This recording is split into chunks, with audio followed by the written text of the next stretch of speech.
Hi friends, मी संजना। आज तुम्हाला उपवासाची बटाट्याची भाजी करून दाखवणार आहे। त्याच्यासाठी मी इथे 4 बटाटे उकडून कट करून घेतलेले आहेत। त्यानंतर लागणार आहे जिरं, इथे शेंगदाण्याचा कूट घेतलेला आहे, साखर, मीठ, घी लागणार आहे फोडणीसाठी, ओलं खोबरं, कोथिंबीर। इथे मी 4 मिरच्या घेतलेल्या आहेत कट करून। तुम्हाला तुमच्या गरजेनुसार तुम्ही किती तिखट स्पायसी पाहिजे तेवढं घेऊ शकता। आता आपण करायला सुरुवात करूया। इथे मी पातेलं तापत ठेवलेलं आहे, त्याच्यामध्ये मी 3 टीस्पून घी घातलंय,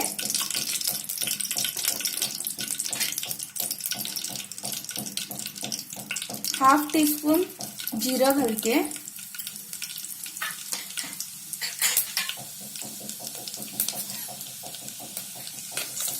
जिरं थोडं तडतडू दे, मग आपण मिरच्या घालूया। 4 मिरच्या घेतलेल्या आहेत मी।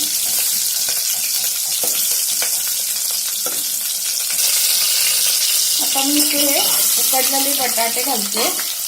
हे 4 बटाटे आहेत, मिक्स करून घेऊया। आता याच्यात मी चवीपुरतं मीठ घालणार आहे,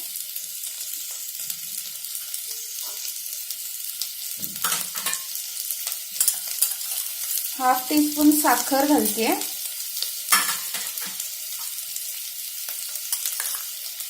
2 ते 3 टीस्पून शेंगदाण्याचा कूट।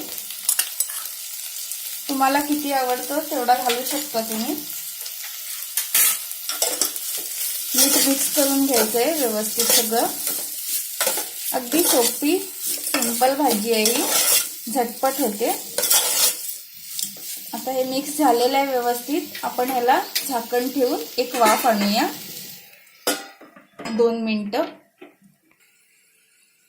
2 मिनिटं झालेली आहेत, आपण ओपन करून बघूया। आपली भाजी रेडी झालेली आहे। बटाटे उकडून घेतले होते आपण आधीच, सो आपल्याला काही जास्त शिजवायला लागणार नाही ते।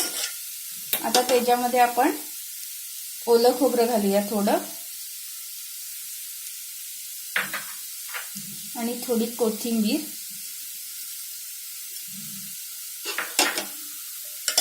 मिक्स करून घेऊया व्यवस्थित। आपली उपवासाची बटाट्याची भाजी रेडी झालेली आहे। आता मी तुम्हाला सर्व करून दाखवते। फ्रेंड्स, आपली उपवासाची झटपट भाजी रेडी झालेली आहे। ह्याच्यात तुम्ही साखर आणि शेंगदाण्याचा कूट तुमच्या गरजेनुसार घालू शकता, आणि अगदी सोपी आणि सिंपल रेसिपी आहे। नक्की घरी ट्राय करून बघा। उपवासाच्या दिवशी तुम्ही ही करून खाऊ शकता। ही राजगिराची पिठाची पुरी ह्याच्याबरोबर पण खाऊ शकता, किंवा नुसती खायलाही छान लागते।